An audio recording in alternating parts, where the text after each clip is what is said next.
Disclaimer, I do not dislike CinemaSins, and that is not a lie. For my next Everything Wrong with CinemaSins video, I'm going to be seeing their video on Kung Fu Panda 3, and I'd like to give thanks to Adonis Durkintis for requesting this video. Enjoy, everyone. Movie tries to trick me into thinking it started, when in fact it's just another logo, and because of this... But this isn't really anything new, since the first movie had an opening logo that was similar to this one, so you really shouldn't be surprised here. 1 minute and 5 seconds of damn logos! And 8 seconds of you sitting opening logos again. Itchy nose. Even in the spirit realm, Oogway is still corporeal enough to feel itchy. Pick one! I'd say it's both, since no one in the spirit realm is a transparent ghost. Do all the rock formations and structures that were destroyed in the other two movies go to the same afterlife as the Kung Fu masters who destroyed them? It seems that way based on Oogway's surroundings. That is not a sin. That is a question. Jeremy must learn the difference between questions and sins. Our battle ended 500 years ago.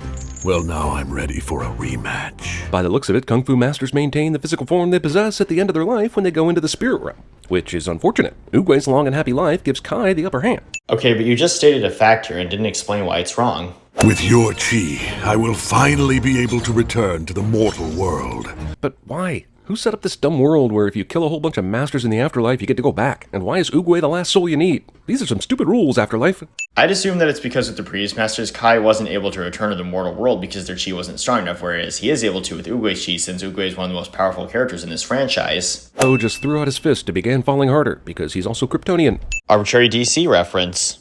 Shifu got more goose slaves. I wonder how Ping feels about this. He probably doesn't have a say in it since these geese are likely more so employees and not slaves, like I said when I did the first movie. Though because I appreciate you now acknowledging that they and Mr. Ping are geese, I won't change the sin count here. Is this an intimidation thing? Because the training hall was pretty well lit before these things were here. No, the training hall had been dark when Shifu opened the door and the geese lit the bowls with fire in order to light up the room. Tigress is not the Dragon Warrior. You are. Why do I get the feeling that Dragon Warrior is a title given to suckers who have to end up doing all the work? What are you talking about? What's that? I hope Shifu hasn't been doing this the whole time, and all the apparating he's been doing is just Poe's dumb perspective. But he wasn't apparating here, he just was able to quickly walk out of the room while Poe was distracted and he turned around after he left. You set me up to fail? Why? Because it keeps working. Jeremy yells at the screen cliche. The energy that flows through all living things. Next thing you're gonna do is tell me there's a dark side to all this, and people named Darth Rhinoceros. Arbitrary Star Wars reference. Kai's return to the world of the living is a ripoff of both Mortal Kombat and the Terminator franchise.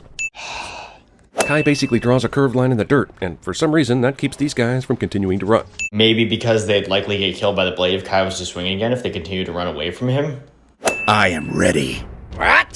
Comical misdirection cliche, aka the basis behind every joke in this entire franchise. I mean, hey, if it works and people still find it funny, then it works. No, because you didn't swallow them. Just shoving food in your mouth doesn't count. But it does count because the dumpling eating record comes from the amount of dumplings you can fit in your mouth. Oh my gosh, it is you! I mean, he's right, but jumping to conclusions. But if he's right, then how's this a sin? How could you receive a message if no one could find you? Ping, calm the down. I've got this. But yeah, he's right. More yelling at the screen. This goes on for some time. I mean, it is entertaining, so I'm sure others don't mind it going for a few minutes. Father! Everyone immediately forgets about Poe playing with the artifacts in the museum immediately upon his father's reveal. Considering that Lee is Poe's long-lost dad has been revealed to be alive, I'd argue that that's the bigger deal here. Jade zombies? They beat me to it. Still yelling at the screen, I see. It's okay, Dad, I do this every day! The Valley of Peace gets attacked every day. Maybe they should change the name. I think he meant he fights evildoers every day, not that it happens in the Valley of Peace every day. Master Porcupine! Poe's encyclopedic knowledge of all the Kung Fu masters who have ever existed and his incessant need to explain it is extremely convenient to us, the viewer. Otherwise, they'd have to use the actual story to explain who these people are. Which makes sense here since these masters weren't brought up in the previous film, so we need Poe to tell us, the viewers, who they are. Fighter who uses bow and arrow and never runs out of arrows, or in this instance, quills cliche. Jeremy invents a cliche that he'll only ever use for this one-time cliche. Get a quick sketch of us. The sketch pig was close enough for Poe to retrieve him in seconds. Jeremy points out things on the screen cliche. I see you. What, is this f***ing guy Sauron? No! They taught me how to give chi. And you didn't teach anyone else about it, or tell Poe you knew where his f***ing family was. Considering that this happened 500 years ago, I think it's likely Oogway did teach it later, but eventually got to a point that he no longer taught it. What could be given could also be taken. And turned into a handy-dandy little charm bracelet so he won't lose it. Pointing things out on the screen again. I banished Kai to the spirit realm. Which is a fancy way of saying you killed him. But this is a kid's movie, so... No, it's not. It's an animated family movie, and additionally, not all media that's animated is aimed towards kids. Also, this movie had to have been written as Mortal Kombat Extinction, or Mortal Kombat Apocalypse, or whatever they're calling the Resident Mortal Evil X-Men Combat Underworld Furious movie these days. This is like the fourth montage in 30 minutes. Yeah? So? I raised Po for 20 years. Since the lifespan of a panda is 20 years, how are all these older pandas not long dead? And Po not knocking on the spirit realm's door? This isn't our reality. We're here. The panda village is beyond the wall. They must be wildlings. But the Panda Village isn't behind the wall of ice, it's at the top of the mountain. How does this village manage to be summery in the obviously ice-cold mountains? And God help you if you say f***ing chi. I've heard that word enough in this movie to last a lifetime. Actually, like Captain Vader said, chi isn't the answer to that question because it's established that no panda in this village knows it. The sun comes out immediately upon their arrival in the Panda City, creating this dramatic reveal. Narration. This pandas are out of shape joke has officially worn out its welcome. Well, I think that's just how you feel about this, so I'll give out my award. He's so handsome, just like his father. Thank you. Did Lee tell the village beforehand that he was bringing a stranger into the secret village that no outsiders are supposed to know about? No, and if there's just one outsider in this village, then I think it'll be fine. And additionally, prior to this part, Mr. Ping said to Lee, no wonder you keep it a secret. If I lived here, I wouldn't tell anyone either. What's that? Dumplings. Just what this franchise needed. Testicle jokes. It's almost like it's a joke for the adults or something. You mean you only eat one at a time? You remember that fake movie trailer called The Fatties in Tropic Thunder where Jack Black basically played a whole family of fatties? They kind of made that movie here, didn't they? Jimmy says something random cliche. I knew I wasn't eating up to my potential. I find it hard to believe Po didn't realize this, considering how many times we've seen him shove spherical food into his mouth in large quantities. Well, Poe said that because he didn't know he could eat food without chopsticks, which was how he was raised to eat food. She must really be the best ribbon dancer in the world if she's able to lasso Po like this and fling him around the table without breaking the ribbon. May's ribbon is getting longer, otherwise it would have been awfully hard for Po to reach the table. Refer to the catchphrase from Cheese I played earlier. Jade creatures attacked our villages. Master Chicken is the only kung fu master that makes his animal noise on a regular basis. They must be in there. Must they? Can you really just claim this from the first structure you come upon? But that clip you played of Master Chicken speaking in the previous scene explains why they came out here and why they came to this conclusion. Also, there's a large boat in the middle of the desert. A desert that looks more like Tatooine with rocks than a dry lake, so there's no reason for this boat to be here. Another arbitrary Star Wars reference. Wings up! Crane turns around to fight, when his time could have been better spent getting the fuck away to warn his friends. But he didn't turn around to fight. He was trying to escape to warn Shifu and the others, but wasn't able to due to Kai capturing him. Pandas sleep till past noon. Am I a panda? No. Grandma Panda, heads up! Po killed Grandma Panda. Nope, she's fine. Po's dad is remembering something he didn't witness. No, it's more likely Poe that's remembering this, since when he found Inner Peace in the last film, he did remember this moment.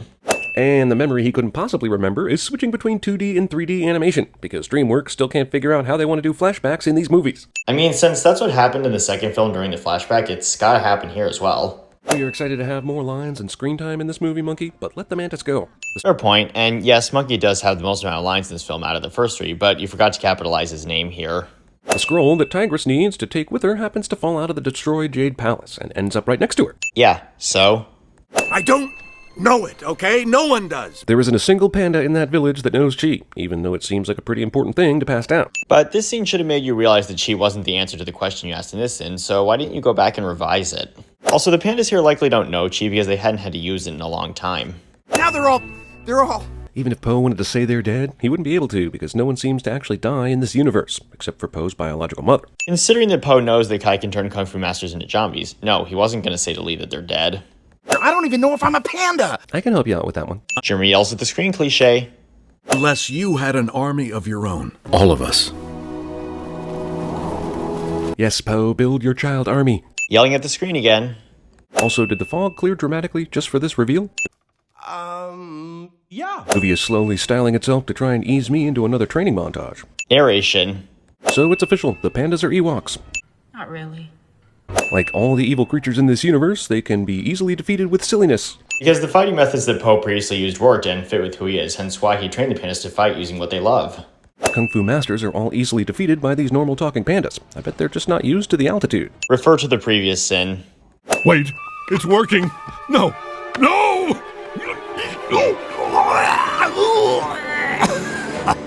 No, No, it's not. Kai must be trying the silliness fighting technique to defeat Po, but it's definitely not working. Stick with what you know, Kai. But that's not what he's doing. He's mocking Po for trying to send him back to the spirit realm with the Wuxi finger hold since, as he says, the technique only works on mortals and not spirit warriors, the latter of which is what Kai is. I can't send you there, but I can take you there. Skadoosh! Po Wuxi fingers himself and it actually works, instead of Po going to the spirit realm by himself, leaving Kai there to steal everyone's chi. I mean, Po is holding on to Kai, so it makes sense why they're both going to the spirit realm together instead of just Po. Also, like Captain Vader pointed out, Wuxi is misspelled here. And we'll finish it here! Then where will the loser go? The further? That is not a sin, that is a question. Jeremy must learn the difference between questions and sins. Transformation of Po into a jade thingy takes way longer than normal, giving the pandas an opportunity to pull chi out of their ass. Probably varies depending how much chi and power a character has. You taught us who we were meant to be. In like a day. Still yelling at the screen cliche. I am the Dragon Warrior. Basically, this movie is just telling us, roll with it. F it. We're making this up as we go along. Just ignore whether or not we're making sense. Roll with it. F it. We're making this up. The ding sound played after you said we're making this up, and there was no audio for as we go along at the end of this sin. Chitty chitty chat chat. Shit chat. Kai has basically the same weakness as 2015 and 1885 Marty McFly. Sinning one of my favorite running gags. That's worth a few extra. Can you teach me? Well, maybe you should ask the congregation of pandas around you, because they're the ones who learned how to do chi. They just transferred the power from the mortal realm into the spirit realm and infused Po with it. So no, he can't teach you. Except this movie is going to have you believe he can, so f it. It's almost like Po can teach Shifu chi since he's figured out who he is, or something. What took Oogway and other masters decades to learn, this group of animals learn in a matter of days. Considering that Po was able to be successfully trained by Shifu in a short time in the first movie, I can believe that he was able to teach chi in just a few days. And here's the result. Everybody, this in total is 202, and the sentence will be banished to the spirit realm. Thank you for watching, everybody, and have a nice day.